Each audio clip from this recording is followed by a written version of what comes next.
The man who inspired millions, Billy Graham, had unimaginable secrets. Behind the pulpit, behind the headlines, his life contained layers the world never saw. After decades of appearances, a story only now starts to pique interest. Every action, statement, and choice may have had greater significance than anyone could have imagined. His life's reality has always been both closer and more bizarre than it first appears. On November 7, 1918, Billy Graham was born in Charlotte, North Carolina. On a 300-acre dairy farm, life on the farm was hard and demanding. Every day was loaded with tasks that tried patience and fortitude, starting before sunrise and ending well after dusk. His mother had a peaceful, unshakable faith, while his father was severe and demanded total obedience. Billy, the eldest of 4 kids, picked up responsibilities fast. He gained knowledge about how to look for younger siblings, handle the animals, and assist with field work. But in the midst of his hectic schedule, he also discovered a more profound lesson: what it felt like to be alone.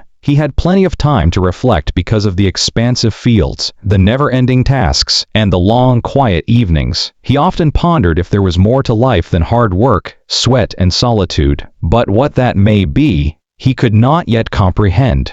Billy rebelled as a teenager against the strict regulations that had molded his childhood. He looked to baseball games, booze, comrade laughs, and even little wagers for independence.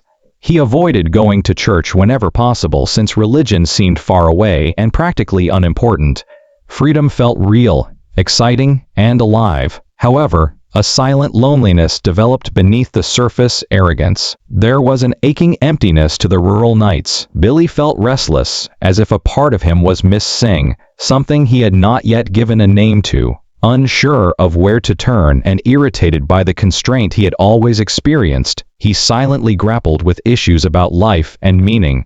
When Billy went to a revival gathering in 1934 under the direction of preacher Maury Ham, everything started to change. He didn't think he would feel anything, but something within of him stirred that night. It was a conviction he could not deny for the first time, a tug on his heart that seemed both necessary and frightening. He opened his mother's ancient Bible shortly after. He did not fully comprehend why he did it. All he knew was that reading those faded pages made him feel curious and at ease in a way he had never experienced before. It was an epiphany that would blossom into a vocation much greater than the fields or the farm. Billy started attending Tennessee's Bob Jones College in 1936. The rigorous restrictions and rigid expectations contrasted with the child who liked independence. After barely a few months, he departed seeking a place where he could explore his convictions without crushing limits. He moved to Florida Bible Institute in order to learn, reflect, and develop. There he was baptized by immersion and joined the Southern Baptist Convention, taking his first conscious steps toward faith. Billy Graham's path was not an easy one. The youngster who had only ever wanted independence was now having to deal with something much bigger than himself. He was learning that there might be both trust and doubt, purpose and difficulty, and that the restlessness he had always had might be the first indication of the remarkable journey that lay ahead. Millions of people would be impacted by the decisions he made, and the battle between who he was and who he might become had only just begun. After graduating from Florida Bible Institute, Billy Graham traveled to Wheaton College in Illinois. He threw himself into his studies and campus life there, earning a degree in anthropology in 1943. But books and lectures weren't the only things he learned. At Wheaton, he began creating the voice that would one day speak to millions. While serving at the United Gospel Tabernacle in downtown Wheaton, he preached in neighboring Chicago, entered packed rooms, and developed his ability to communicate honestly and clearly. He learned how to meet people where they were, not just where he hoped they would be, through every sermon and every discussion. It was also at Wheaton that his personal life found its anchor. In 1943, he married Ruth Bell, the daughter of China-based medical missionary Nelson Bell. Ruth was not just a spouse. She became his confidant, support system, and companion in a life that would need a lot of them both. Although their love was based on a same faith, their relationship would soon be put to the test by Billy's vocation to travel and preach non-stop. Nevertheless, Ruth continued to be a constant presence, the silent power behind the man into the public eye. Billy's ministry started out little. After his ordination in 1940, he briefly served a small church in Illinois. However, the allure of evangelism outweighed any pastoral practice. By 1945, he joined Youth for Christ as a charter vice president. He spoke to youth, students, and service members all around the country. He gained the ability to relate to, listen to, and communicate with hearts that were shattered, doubtful, or in search. Every experience molded him, honing his ability to express faith in a genuine and intimate way. Billy disapproved of complex theological arguments. He taught about sin, salvation, and the promise of faith in plain, straightforward words. His style was honest, truthful, and easy to understand. He appeared sincere, a man who lived up to his principles and believed what he said, which is why people trusted him. He started to attract attention as his voice became more focused and his message more clear. However, he didn't realize where this route would lead him. Billy Graham entered a moment that would alter everything in 1949. Anticipating only a few weeks of meetings, he started a tent revival in Los Angeles. But everyone was taken aback by what transpired inside that canvas tent. Every day, the crowds gathered larger and larger than anyone could have predicted. The rebirth quickly spread over the entire city. It was referred to as a canvas cathedral in newspapers. People from all walks of life, including workers, students, housewives, and the tired, were enthralled by the sincerity in his voice and the urgency of his message. They came for solace, optimism, and answers to questions they frequently couldn't ask out loud. Graham's honesty showed through every syllable, and even as he spoke of religion, his anti-communist language captured the attention of a nation still terrified of the Cold War, providing him influence beyond the pulpit. Billy recognized that he needed a framework to direct his growing objective as his influence increased. In Minneapolis, he established the Billy Graham Evangelistic Association in 1950. He then relocated the company's headquarters to Charlotte, North Carolina, which was nearer to the farm where his story had started. From this foundation, his voice would stretch throughout the world. He served as a preacher in over 400 crusades in 185 nations and territories during his lifetime. Over 215 million people attended live performances, a startling statistic that hardly adequately conveys the scope of his influence. Through television broadcasts, books, periodicals, and radio shows like Hour of Decision, he was heard by even more people. His message connected with people in ways that few public personalities ever did, transcending boundaries, cultures, and languages. A few of his campaigns turned into significant historical events. Graham only intended to speak for 6 weeks when he returned to New York City in 1957. The city had different ideas. He remained for 16 weeks. Over 100,000 people attended Yankee Stadium, and during that one crusade, more than 60,000 people decided to follow Christ. Graham declined to deliver sermons to segregated audiences during a period of intense racial conflict. Because he believed that justice and compassion were integral to his purpose, he insisted that faith be shared equally with everyone. Billy Graham changed contemporary evangelical media as well. In 1956, he was a founding member of Christianity Today and later founded Decision magazine. He wrote 33 books during his lifetime, including his autobiography, Just As I Am, which chronicles his transformation from a lonely country boy to a man who addresses millions of people. His crusades covered continents, millions of homes heard his voice, and countless hearts were moved by his message of hope. However, beneath the cheers, media attention, and standing ovations, strong forces were silently assessing the impact of the man who had developed into both a public figure and a spiritual mentor. He had become legendary due to the tent renaissance in Los Angeles. However, it had also led him down a path where scrutiny, fame, and faith would clash in ways that few could predict.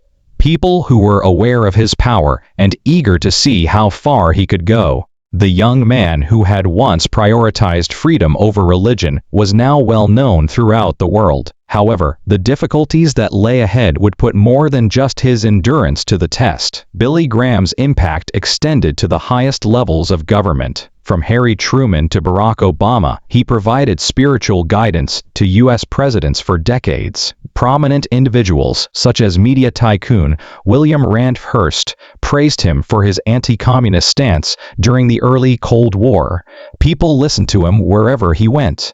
His remarks were significant not only at places of worship, but also in government offices and millions of people's living rooms. Graham made an effort to uphold his values at home and in society even as he spoke to other countries. He demanded that his campaigns be integrated during the height of segregation. White and black audiences sat side by side, equally sharing their faith. He even collaborated with Martin Luther King Jr., who led the opening prayer on one of Graham's crusade evenings in New York. His legacy in civil rights, however, was nuanced. Despite his opposition to segregation, he chose not to participate in the historic 1963 March on Washington. His decisions were a reflection of the conflict of his era and the challenging equilibrium he attempted to strike between caution and influence. Despite the widespread praise, his private life revealed a different picture. His marriage to Ruth was severely strained by years of travel and ceaseless preaching. She raised their kids mostly by herself, giving them the stability and affection Dad frequently failed to provide. Billy expressed regret in subsequent interviews. He wished he had spent more time at home, preached less, and studied more. His children had to deal with relationship distance, moments of disobedience, and the weight of his imposing legacy as well as the absence of their father. Everywhere he went, he was recognized despite the personal costs. He was awarded the Congressional Gold Medal in 1996 and the Presidential Medal of Freedom in 1983. Wheaton College remembered the man behind the public persona by honoring him for his outstanding balance, humility, and integrity. However, a silent loneliness persisted in his home despite the world's celebration of him, a loneliness that could not be eliminated by cheers. Billy Graham was now a world leader. At home, however, he continued to struggle with the costs of his calling and the boundaries of his presence. The next chapters of his life were being shaped in ways few could have predicted by the seeds of a deeper battle that were subtly sprouting beneath the acclaim and honors. Even a life based on purpose and faith can have soul-shaking times. Politics was one of those occasions for Billy Graham. There was criticism over his tight acquaintance with Richard Nixon. Opponents contended that he had become overly politically aligned and that the confidence he gained as a spiritual mentor may have been exploited to negotiate ethically dubious situations. The question of whether influence and faith could ever genuinely coexist without compromise was raised by whispers. Meanwhile, his body started to turn against him. He was found to have hydrophilus in 1992, a deadly accumulation of fluid in the brain. He came clean about having Parkinson's disease the next year. Broken hips, prostate cancer, and other health issues ensued, each one eroding the might that had once propelled him across continents and stadiums. Millions of people had been moved by the man's speech, but now he was fighting an internal conflict. His spirit, however, resisted fading even as his body deteriorated. He gave what he referred to as his final North American crusade in New York City in 2005. The next year, under the direction of his son Franklin, he delivered his last public sermon during a celebration of hope in New Orleans. The world was reminded by every word and action of the power and sincerity that had always characterized him. He declared with unflinching assurance that the country would persevere in occasions such as his prayer at the National Cathedral following 9/11. Despite his illness, he continued to play a significant role in the Billy Graham Evangelistic Association, helping to shape its goals and objectives. However, time has shown that human weakness affects even legends. Secret documents and rumors from the political and power circles began to surface just as his physical strength was beginning to wane. A man whose life had always appeared bigger than any issue faced questions that threatened to change his public image.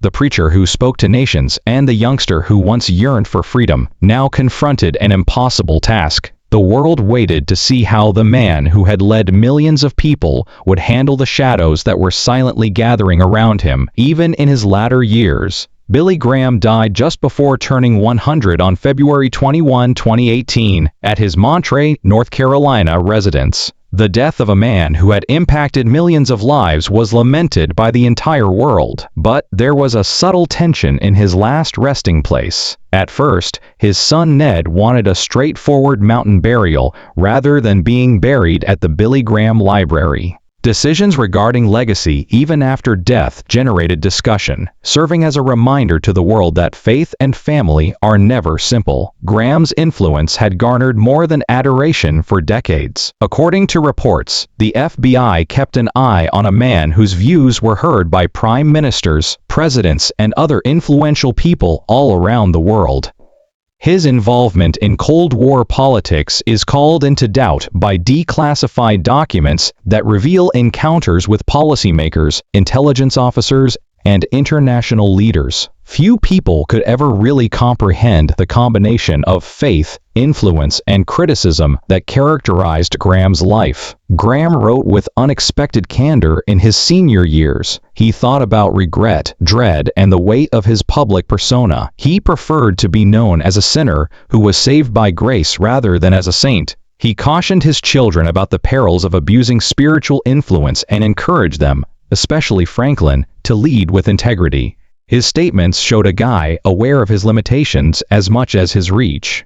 A man who knows that the best of intentions can have unexpected effects. His institutional legacy is still in place. The 40,000 square foot Billy Graham Library in Charlotte is a pilgrimage destination that invites guests to learn about the life of a preacher who rose to international prominence. Under Franklin Graham, the Billy Graham Evangelistic Association continues to carry out evangelistic campaigns, media ministries, disaster assistance, and worldwide outreach activities, ensuring that the mission Billy began decades ago continues. However, Billy Graham's complete narrative is still only partially known decades after his passing. Some of his most intimate and thought-provoking thoughts are still hidden, just waiting to be revealed. Few people ever saw the thoughts and tribulations of the man who spoke to millions, walked with presidents, and consoled nations. The world thought it was familiar with him. However, our understanding of the actual Billy Graham, the man behind the legend, was still in its early stages. Curiosity and introspection are prompted by the questions of what secrets are still kept a secret and what facts might alter how history remembers him. Billy Graham was frank about himself in his personal writings. Declaring himself to be immensely defective and perpetually reliant on God's grace, he requested not to be canonized. The gentle humility that has steered his life was never overshadowed by fame and power. He departed his ministry with explicit instructions: stay modest, refrain from idolizing celebrities, and keep helping regular people. His goal was to make sure that anyone in need of religion could find it, not to focus on himself. Franklin Graham, his son, succeeded his father as president and chief executive officer of the Billy Graham Evangelistic Association. There was some tension during the transfer. Debates within the organization were triggered by growing political commentary, strategic decisions, and divergent perspectives. The delicate balance between integrity and influence persisted even in succession, mirroring the difficulties Billy had encountered all of his life. Billy Graham's influence on the world is immense. Through his writings, broadcasts, and crusades, millions of people made choices for Christ. More than 215 million people attended live events, and many more were reached by print, radio, and television. His movement established long-lasting organizations, training facilities for aspiring ministers, initiatives for Christian education, and disaster relief. His influence extended beyond statistics. It influenced generations and influenced religious discourse globally. Critics persisted in doubting his proximity to political power, even as he received numerous accolades, including the Congressional Gold Medal, the Presidential Medal of Freedom, and even an honorary knighthood. Biographers and academics argue endlessly. Was he really a humble servant evangelizing America, or was he a political operative disguised as a religious leader? Years after his passing, Billy Graham's complete narrative is still being told. Layers of a life spent in the public glare but never fully comprehended are being revealed by letters, tapes, and government papers that keep coming to light. It's possible that the guy who consoled presidents, soothed a nation, and preached to millions of people left his best sermon unwritten. It's the one he never said aloud. The narrative of his regrets, anxieties, and introspection. Billy Graham left behind a vast and enigmatic legacy, a worldwide celebrity, and a guy of modest humility, renowned and examined, well-known, yet only partially comprehended. The actual weight of his life is still there, beckoning the world to examine it more closely in that tension and mystery.